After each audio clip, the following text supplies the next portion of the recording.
चलिए अब आपको बता दें कि सिद्धार्थनगर लेकर चलेंगे, जहां सीएम योगी एक सभा को संबोधित कर रहे हैं।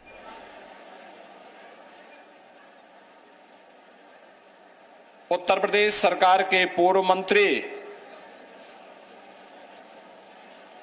और उत्तर प्रदेश विधानसभा के वरिष्ठ विधायक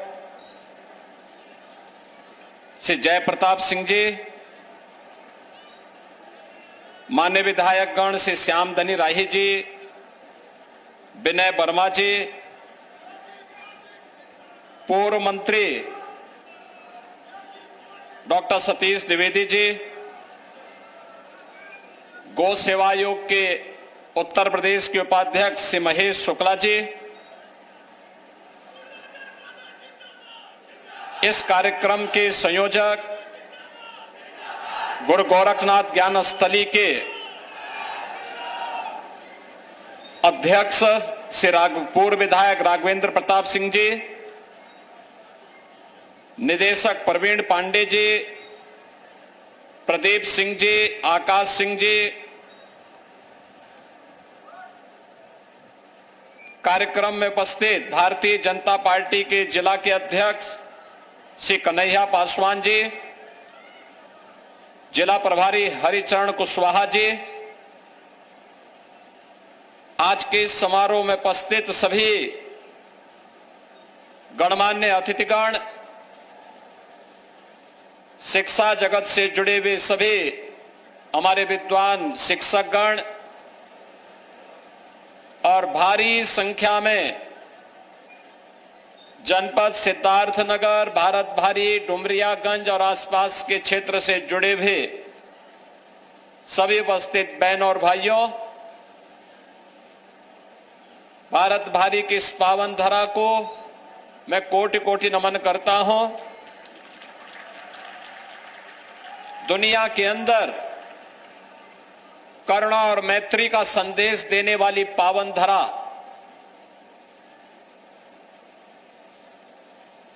राजकुमार सिद्धार्थ, जिनके नाम पर ही सिद्धार्थनगर जनपद पड़ा है, इस पावन धरा को मैं कोटि कोटि नमन करते हुए आप सबका हृदय से अभिनंदन करता हूं।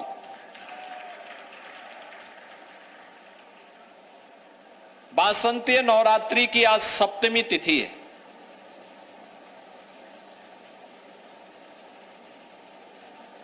महाकाली को समर्पित है।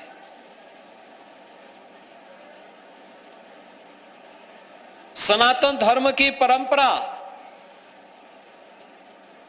तमसो मां ज्योतिर्गमय से प्रारंभ होती है और मुझे लगता है आज उसी जीवन के अंधकार को मिटाने के लिए महाकाली की आराधना की तिथि भी है। और इस अवसर पर इस भारतवारी में डुमरियागंज विधानसभा क्षेत्र में गुरु गोरखनाथ ज्ञान स्थली का लोकार्पण का कार्यक्रम हो रहा है। इस अवसर पर मैं यहां के सभी वासियों को हृदय से बधाई देता हूं, अपनी शुभकामनाएं देता हूं।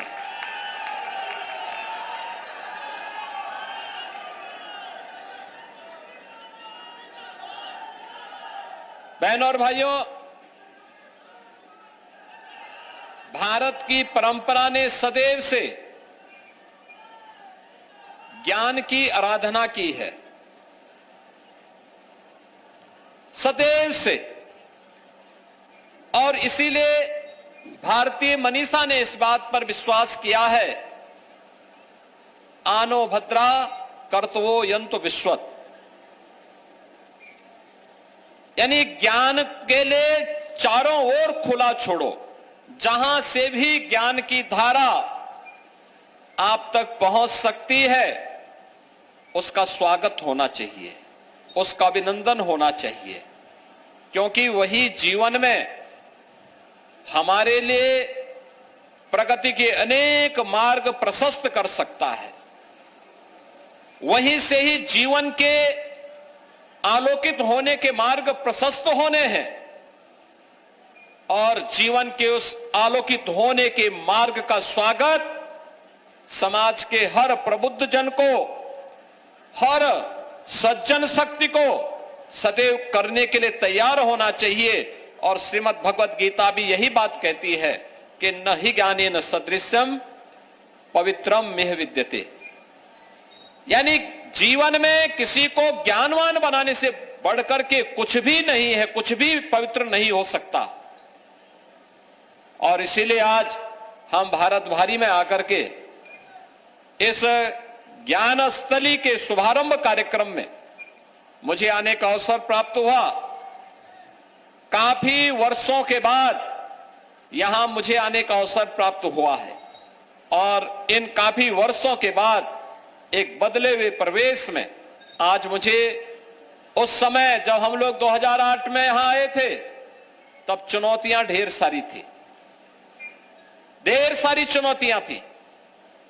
तत्कालीन सरकारों के एजेंडे में विकास नहीं हुआ करता था, अराजकता चरम पर थी, असुरक्षा का वातावरण था, न बेटी सुरक्षित थी, न व्यापारी सुरक्षित था, चारों ओर अव्यवस्था का वातावरण था। तत्कालीन सरकारों के एजेंडे में शिक्षा कहीं भी नहीं आती थी और बार बार हमारे पूर्वज इस बात को मानते रहे कि शिक्षा के लिए जितना कुछ भी किया जाए वह कम है। और आज हम इस बात को कह सकते हैं कि शिक्षा में किया जाने वाला कोई भी निवेश और शिक्षा पर किया जाने वाला कोई भी खर्च कभी व्यर्थ नहीं जा सकता है, वह सदैव आपके जीवन में कुछ ना कुछ अच्छा करके दिखाएगा। लेकिन कितना परिवर्तन हुआ है पिछले 10 वर्ष में आपने बदलते हुए भारत को देखा है। 10 वर्ष में बदलते हुए भारत को देखा, एक नया भारत का दर्शन हो रहा है। कभी भारत के सामने पहचान का संकट था, आज ये नया भारत है, एक भारत है और श्रेष्ठ भारत भी है। ये भारत अब दुनिया का पिछलग्गू नहीं बल्कि दुनिया की 5वीं बड़ी अर्थव्यवस्था बन चुका है और आने वाले समय में मात्र 2 वर्ष में भारत दुनिया की 3री बड़ी अर्थव्यवस्था बनेगा, इसमें कोई संदेह नहीं। आज प्रधानमंत्री मोदी जी के नेतृत्व में जीवन के हर एक क्षेत्र में व्यापक परिवर्तन हमें देखने को मिला है। क्या वह शिक्षा का हो, क्या वह स्वास्थ्य का हो, क्या वह रोजगार का हो, क्या वह निवेश का हो, विरासत और विकास एक नए पहचान के रूप में पूरे देश को आगे बढ़ाने का कार्य कर रहा है। एक नए भारत का दर्शन हो रहा है। वह भारत अब दुनिया का पिछलग्गू नहीं बल्कि दुनिया को अपने पीछे चलने के लिए मजबूर करने वाला भारत है। अपने पुरुषार्थ से दुनिया को अपने पिछलग्गू बनाने के लिए मजबूर करने वाला भारत है। और यही कारण है इस नए भारत को हर एक व्यक्ति कौतूहल की निगाहों से देख रहा है। दुनिया में कहीं नहीं हुआ होगा जब पूरा देश एक स्वर में अपने नेतृत्व के साथ खड़ा होकर के बोलता है, तब 500 वर्षों की दास्ता की बेड़ियां टूटती हैं और अयोध्या में राम जन्मभूमि फिर से भव्य स्वरूप लेता हुआ दिखाई देता है। जब पूरा देश अपनी विरासत पर गौरव की अनुभूति करता है, तब महाकुंभ में 66 करोड़ से अधिक देश और दुनिया का श्रद्धालु आकर के भारत के सनातन की सामर्थ्य को दुनिया के सामने प्रस्तुत करने में सफल हो जाता है। ये नया भारत है। इस नए भारत ने अपने सामर्थ्य की ताकत का एहसास भी कराया है, अपने सौहार्द की और सद्भाव की ताकत का एहसास भी कराया है और इसी ने दुनिया को यह संदेश भी दिया है कि बल बुद्धि और वैभव में भले ही हम कितने भी मजबूत क्यों ना हो, लेकिन हम जबरन किसी पर आधिपत्य न स्वीकार करेंगे और न किसी का बलपूर्वक किसी का ग्रहण ही करेंगे। दुनिया में इतिहास इस बात का साक्षी है, किसी भी कालखंड में भारत ने तलवार के बल पर किसी पर शासन नहीं किया, किसी पे नहीं किया। आप याद करिए, माता सीता को ढूंढते ढूंढते ढूंढते ढूंढते वनवासी, गिरवासी, बंदर और भालुओं के साथ भगवान राम लंका पे गए, लंका पे चढ़ाई की, वहां युद्ध किया और युद्ध करने के बाद लंका पर विजय प्राप्त किया। लेकिन अभिषेक विभीषण का करके भगवान राम वहां रुके नहीं। लक्ष्मण जी को लगा कि नहीं, हमें कुछ दिन रुकना चाहिए, तो जीता हुआ भाग है हमारा। लेकिन भगवान राम ने कहा नहीं, भगवान राम ने कहा नहीं, अपि स्वर्णमयी लंका नमे लक्ष्मण रोचते, जननी जन्मभूमि से स्वर्गादपि गरीयसी। हे लक्ष्मण, याद रखना, चाहे यह लंका कितनी भी स्वर्णमयी क्यों ना हो, कितनी भी वैभवशाली क्यों ना हो, लेकिन हमें, मेरे लिए रुचिकर नहीं है। क्योंकि हमारे संस्कार क्या है कि जन्म देने वाली मां और जन्म भूमि से बढ़कर के कुछ भी नहीं हो सकता है। और भगवान राम लंका को मुक्त करके वापस सीधे अयोध्या की ओर प्रस्थान कर गए। बहनों और भाइयों, भगवान राम ने कृष्णकंधा पर बाली को मार करके अभिषेक सुग्रीव का किया। उन्होंने वनवास के कालखंड में ऋषि मुनियों को भय प्रदान किया और पूरे दंडकारण्य को जिस सुखद अनुभूति का एहसास कराया था, आज भी वह भारत का सबसे समृद्ध खनिज और वन संपदा का क्षेत्र बना हुआ है। आज भी उस क्षेत्र में हम जब देखते हैं कि भारत के कितना समृद्धशाली क्षेत्र रहा होगा, हजारों वर्षों की विरासत का प्रतीक, उस परंपरा को आज भी हम लेकर के चलते हैं। बहनों और भाइयों, इतिहास का कोई भी कालखंड होगा दुनिया के अंदर, भारत की परंपरा से निकले हुए बौद्ध परंपरा उसी का एक हिस्सा है। याद करिए, राजकुमार सिद्धार्थ का बचपन इसी सिद्धार्थ नगर और लुम्बिनी में व्यतीत हुआ था। यही वह क्षेत्र है। ज्ञान प्राप्त करने के बाद बुद्ध कहलाए, महात्मा बुद्ध के रूप में, गौतम बुद्ध के रूप में उनकी ख्याति हुई। उन्होंने अपनी कर्म साधना की स्थली इसी पूरे क्षेत्र को व्यतीत किया। सर्वाधिक चातुर्मास इसी श्रावस्ती में व्यतीत किए। संन्यास प्राप्त करने के बाद कुछ समय के लिए लुम्बिनी आए। उन्होंने यहां की व्यवस्था को देखा। दुनिया के अंदर उनके अनुयायियों ने बौद्ध धर्म का प्रचार प्रसार किया। जहां पर लोगों में सभ्यता नहीं थी, वहां सभ्यता और शिष्टाचार सिखाया। बौद्ध धर्म के करुणा और मैत्री के संदेश के माध्यम से उन्होंने दुनिया को अपनी ओर आकर्षित किया। आज दुनिया में बड़े बड़े देश, जापान हो, कोरिया हो, लाओस हो, या दुनिया के वे तमाम बड़े देश बौद्ध देश के रूप में दुनिया की एक ताकत रखते हैं, बुद्ध के प्रति अपना समर्पण का भाव रखते हैं। लेकिन बुद्ध ने तलवार के बल पर नहीं, उनके अनुयायियों ने भारत के ज्ञान की इस परंपरा के बल पर दुनिया को अपनी ओर आकर्षित किया और अपना अनुयायी बनाया है। यह भारत की ज्ञान की वो परंपरा है जिस समृद्ध परंपरा के साथ जुड़ने का सौभाग्य हमें प्राप्त हुआ है। याद रखना, विरासत और विकास का जब बेहतर समन्वय होगा तब जीवन कल्याणकारी होगा, और भारत ने उसी कल्याण के मार्ग का प्रशस्त किया है। याद करिए, पहचान का संकट 14 के पहले क्यों देश के पास था? इसलिए था क्योंकि पहले की सरकारें विरासत पर नहीं, भारत की विरासत को कोसते थे। वे कहते थे राम और कृष्ण तो मिथक है। 14 के पहले की सरकारें कहती थी, प्रदेश की हो या देश की हो, वे राम और कृष्ण की परंपरा पर विश्वास नहीं करते थे। वे भारत की ज्ञान की परंपरा को कोसते थे।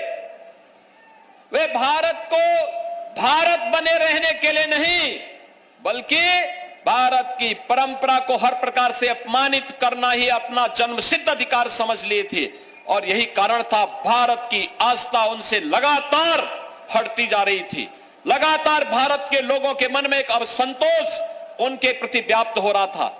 लेकिन 14 के बाद बदले हुए प्रवेश में भारत माता के एक महान सपूत के हाथों में भारत की सत्ता आती है और मोदी जी ने विरासत और विकास का बेहतर समन्वय के माध्यम से जब भारत को आगे बढ़ाना प्रारंभ किया, आज अयोध्या में राम मंदिर का निर्माण भी होता है। काशी में काशी विश्वनाथ का भव्य स्वरूप भी देखने को मिलता है। प्रयागराज में महाकुंभ के दर्शन देश और दुनिया को होते हैं। मथुरा और वृंदावन सज और संवर रही है। हर मठ और मंदिर में एक नई भोर सबको दिखाई दे रही है, एक नए उज्जवल भविष्य की ओर, आशा भरी निगाहों की ओर विरासत की परंपरा हम सबको पूरे देश के अंदर नजर आ रही है। बहनों और भाइयों, अपनी उसी विरासत को आगे बढ़ाने के क्रम में भारत की ज्ञान की इस परंपरा के बारे में अगर जाना है तो हमें वेदों को देखना होगा। उपनिषद ज्ञान के अथाह भंडार है। दुनिया अभी तक जहां पहुंच नहीं पाई है, विज्ञान जहां पहुंच नहीं पाया है, वहां पर उपनिषद उनका मार्गदर्शन कर सकते हैं। कभी हम उसका अवलोकन तो करें, देखें तो, उसमें शोध को आगे बढ़ाएं तो आज उस पर कार्य किए जाने की आवश्यकता है। लेकिन ज्ञान की समृद्ध परंपरा के लिए भी प्री प्राइमरी से लेकर के उच्च शिक्षा तक आज जो राष्ट्रीय शिक्षा नीति आई है 2020 में, जब दुनिया कोरोना से अस्त व्यस्त थी, लोग अपने बचाव कर रहे थे, तब कोरोना प्रबंधन के साथ साथ प्रधानमंत्री मोदी जी के नेतृत्व में एक राष्ट्रीय शिक्षा नीति देश के अंदर लागू की जा रही थी। और राष्ट्रीय शिक्षा नीति को प्रभावी ढंग से लागू करने का परिणाम है कि अब प्राइमरी से लेकर के उच्च शिक्षा तक भारत की मातृभूमि में शिक्षा मिलना प्रारंभ हुआ है। भारत की विभिन्न विधाओं के बारे में लोग जानकारी ले सकते हैं।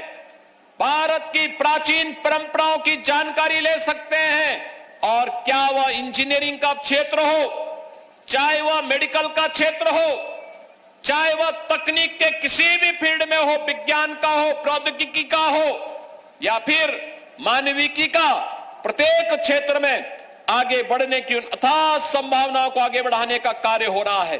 पीएम श्री विद्यालय हो, मुख्यमंत्री कंपोजिट विद्यालय की श्रृंखला हो, ऑपरेशन कायाकल्प की परंपरा हो या फिर अभ्युदय योजना के अंतर्गत नौजवानों के लिए आगे बढ़ने के लिए हर जनपद में कोचिंग की नवीनतम व्यवस्था, जो वर्चुअल और फिजिकली दोनों प्रकार की सुविधा वहां पर उपलब्ध करवाता है। ये सभी चीजें आज बहुत अच्छे ढंग से आगे बढ़ रही है। अभी आपने प्रभारी मंत्री के मुंह से सुना होगा, अटल आवासीय विद्यालय बीओसी बोर्ड में रजिस्टर्ड श्रमिकों के बच्चों के लिए बनाए जा रहे हैं। 17-18 विद्यालय प्रारंभ हो चुके हैं, 17 अपनी बिल्डिंग में चल रहे हैं, 18 विद्यालय का बहुत शीघ्र उद्घाटन होने वाला है। बहनों और भाइयों, 57 जनपदों में मुख्यमंत्री कंपोजिट विद्यालय इंटीग्रेटेड कैंपस प्री प्राइमरी से लेकर के सीनियर सेकेंडरी लेवल तक, यानी नर्सरी से लेकर के 12वीं तक की शिक्षा एक ही कैंपस में आधुनिक शिक्षा प्रणाली के माध्यम से देने के लिए सरकार पूरी प्रतिबद्धता के साथ कार्य कर रही है। और यही नहीं, कस्तूरबा गांधी विद्यालयों की उन्हें अपग्रेड करने का कार्य हुआ है।